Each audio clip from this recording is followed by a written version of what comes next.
Chapter 21, A New Home. Later that day, the news began to spread that the headmistress had recovered from her fainting fit, and that she had marched out of the school building tight-lipped and white in the face. The next morning, she did not turn up at school. At lunchtime, Mr. Trilly, the deputy head, telephoned her house to inquire if she was feeling unwell. There was no answer to the phone.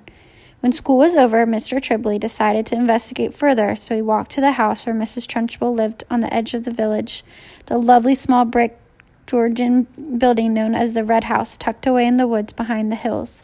He rang the bell, no answer. He knocked loudly, no answer. He called out, "Is anybody home?" No answer. He tried the door and to his surprise found it unlocked. He went in. The house was silent and there was no one in it, and yet all the furniture was still in place. Mr. Trilby went upstairs to the main bedroom. Here, also, everything seemed to be normal, until he started opening drawers, and he looked into cupboards. There were no clothes or underclothes or shoes anywhere. They had all gone. "She's done a bunk," Mr. Trilby said to himself, and he went away to inform the school governors that the headmistress had apparently vanished. On the second morning, Miss Honey received by registered post a letter from a firm of local solicitors informing her that the last will and testament of her late father, Dr. Honey, had suddenly and mysteriously turned up. This document revealed that ever since her father's death, Miss Honey had in fact been the rightful owner of a property on the edge of the village known as the Red House, which until recently had been occupied by Miss Agatha Trunchbull. The will also showed that her father's lifetime savings, which fortunately were still safely in the bank, had also been left to her. The solicitor's letter added that if Miss Honey would kindly call into the office as soon as possible, then the property and the money could be transferred into her name very rapidly. Miss Honey did just that. Within a couple of weeks, she had moved into the Red House, the very place in which she had brought up and been lucky, and luckily all the family furniture and pictures were still around. From then on, Matilda was a welcome visitor to the Red House every single evening after school, and a very close friendship began to develop between the teacher and the small child. Back at the school, great changes were also taking place. As soon as it became clear that Miss Trunchbull had completely disappeared from the scene, the excellent Mr. Trilby was appointed head teacher in her place, and very soon after that, Matilda was moved up into the top form, where Miss Plimsoll quickly discovered that this amazing child was every bit as bright as Miss Honey had said. One evening, a few weeks later, Matilda was having tea with Miss Honey in the kitchen of the Red House after school, as they always did, when Matilda said suddenly, "Something strange has happened to me, Miss Honey." "Tell me about it," Miss Honey said. "This morning," Matilda said, "just for fun, I tried to push something over with my eyes and I couldn't do it. Nothing moved. I didn't even feel the hotness building up behind my eyeballs. The power had gone. I think I've lost it completely." Miss Honey carefully buttered a slice of brown bread and put a little strawberry jam on it. "I've been expecting something like this to happen," she said. "You have? Why?" Matilda asked. "Well," Miss Honey said, "it's only a guess, but here's what I think. While you were in my class, you had nothing to do, nothing to make you struggle. Your fairly enormous brain was going crazy with frustration. It was bubbling and boiling away like mad inside your head. There was tremendous energy bottled up in there with nowhere to go, and somehow or other you were able to shoot that energy out through your eyes and make objects move. But now things are different. You are in the top form, competing against children more than twice your age, and all that mental energy is being used up in class. Your brain is for the first time having to struggle and strive and keep really busy, which is great. That's only a theory, mind you, and it may be a silly one, but I don't think it's far off from the mark." "I'm glad it's happened," Matilda said. "I wouldn't want to go through life as a miracle worker." "You've done enough," Miss Honey said. "I can still hardly believe you made all this happen for me." Matilda, who was perched on a tall stool at the kitchen table, ate her bread and jam slowly. She did so love these afternoons with Miss Honey. She felt completely comfortable in her presence, and the two of them talked to each other more or less as equals. "Did you know," Matilda said suddenly, "that the heart of a mouse beats at the rate of 650 times a second?" "I did not," Miss Honey said, smiling. "How absolutely fascinating. Where did you read that?" "In a book from the library," Matilda said, "and that means it goes so fast that you can't hear its separate beats. It must sound just like a buzz." "It must," Miss Honey said. "And how fast do you think a hedgehog's heart beats?" Matilda said. "Tell me," Miss Honey said, smiling again. "It's not as fast as a mouse," Matilda said. "It's 300 times a minute. But even so, you wouldn't have thought it went as fast as that in a creature that moves so slowly, would you, Miss Honey?" "I certainly wouldn't," Miss Honey said. "Tell me one more." "A horse," Matilda said. "That's really slow. It's only 40 times a minute." This child, Miss Honey told herself, seems to be interested in everything. When one is with her, it is impossible to be bored. I love it. The two of them stayed sitting and talking in the kitchen for an hour or so longer, and then at about 6 o'clock, Matilda said good night and set out to walk to her parents' house, which was about an 8-minute journey away. When she arrived at her own gate, she saw a large black Mercedes motor car parked outside. She didn't take too much notice of that. There was often strange cars parked outside her father's place, but when she entered the house, she was confronted by a scene of utter chaos.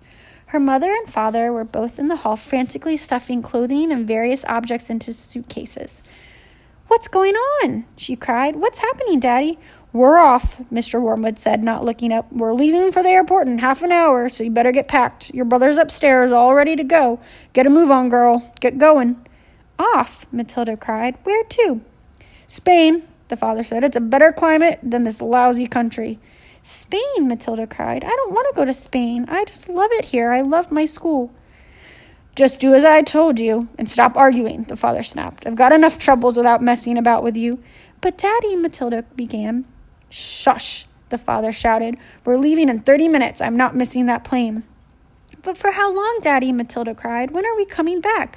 "We aren't," the father said. "Now beat it. I'm busy." Matilda turned away from them and walked out through the open front door. As soon as she was on the road, she began to run. She headed straight back towards Miss Honey's house, and she reached it in less than 4 minutes. She flew up the drive, and suddenly she saw Miss Honey in the front garden, standing in the middle of the bed of roses, doing something with a pair of clippers. Miss Honey had heard the sound of Matilda's feet racing over in the gravel, and now she straightened up and turned and stepped out of the rose bed as the child came running up. My, she said, "what in the world is the matter?" Matilda stood before her, panting out of breath, her small face flushed crimson all over. "They're leaving," she cried. "They've all gone mad, and they're filling their suitcases, and they're leaving for Spain in about 30 minutes. "Who is?" Miss Honey asked quietly. "Mommy and Daddy and my brother Mike, and they say I've got to go with them." "You mean for holiday?" Miss Honey asked. "Forever," Matilda cried. "Daddy said we were never coming back." There was a brief silence, and Miss Honey said, "Actually, I'm not very surprised." "You mean you knew they were going?" Matilda cried. "Why didn't you tell me?" "No, darling," Miss Honey said. "I did not know they were going, but the news still doesn't surprise me." "Why?" Matilda cried. "Please tell me why." She was still out of breath from the running and from the shock of it all. "Because of your father," Miss Honey said, is in with a bunch of crooks. Everyone in the town knows. My guess is that he's a receiver of stolen cars from all over the country. He's in it deep." Matilda stared at her, open-mouthed. Miss Honey went on. "People brought stolen cars to your father's workshop where he changed the number plates and resprayed the bodies a different color and all the rest of it. And now somebody's probably tipped him off to the police, and the police are on to him. And he's doing what they can do, running off to Spain, where they can't get him. He'll have been sending his money out there for years, all ready and waiting for him to arrive." They were standing on the lawn in front of the lovely red brick house with its weathered old red tiles and its tall chimneys. Miss Honey still had a pair of garden clippers in one hand. It was a warm golden evening, and the blackbirds were singing somewhere nearby. "I don't want to go with them," Matilda shouted. "I don't want to go with them." "I'm afraid you must," Miss Honey said. "I want to live here with you," Matilda cried out. "Please let me live here with you." "I only wish you could," Miss Honey said, "but I'm afraid it's not possible. You cannot leave your parents just because you want to. They have a right to take you with them." "But what if they agree?" Matilda cried eagerly. "What if they say, 'Yes, I can stay with you. Would you let me stay with you here?'" Miss Honey said softly, "Yes, that would be heaven." "Well, I just think they might," Matilda cried. "I honestly think they might. They don't actually care anything about me." "Not so fast," Miss Honey said. "We've got to go fast," Matilda cried. "They're leaving any moment. Come on," she shouted, grasping Miss Honey's hand. "Please come with me and ask them. But we'll have to hurry. We'll have to run." The next moment, the two of them were running down the drive together and then out onto the road, and Matilda was ahead, pulling Miss Honey after her by her wrist. And it was wild and wonderful dash they made along the country lane and through the village to the house where Matilda's parents lived. There was a big black Mercedes that was still outside, and now its boot and all its doors were open, and Mr. and Mrs. Wormwood and the brother were scurrying around in it like ants, piling in the suitcases as Matilda and Miss Honey came dashing up. "Daddy and Mommy," Matilda burst out, gasping for breath. "I don't want to go with you. I want to stay here, and I want to live with Miss Honey.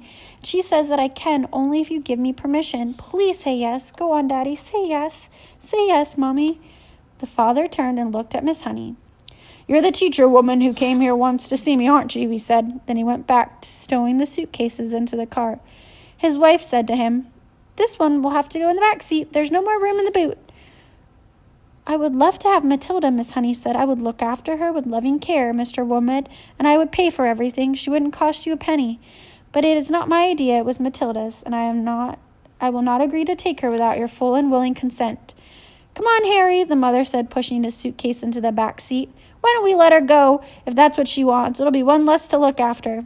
"I'm in a hurry," the father said. "I've got a plane to catch. If she wants to stay, let her stay. It's fine with me." Matilda leapt into Miss Honey's arm and hugged her, and Miss Honey hugged her back, and then her mother and father and brother were inside the car, and the car was pulling away with the tires screaming. The brother gave a little wave through the rear window, but the other two didn't even look back. Miss Honey was still hugging this tiny girl in her arms, and neither of them said a word as they stood there watching the big black car tearing round the corner at the end of the road, disappearing forever into the distance.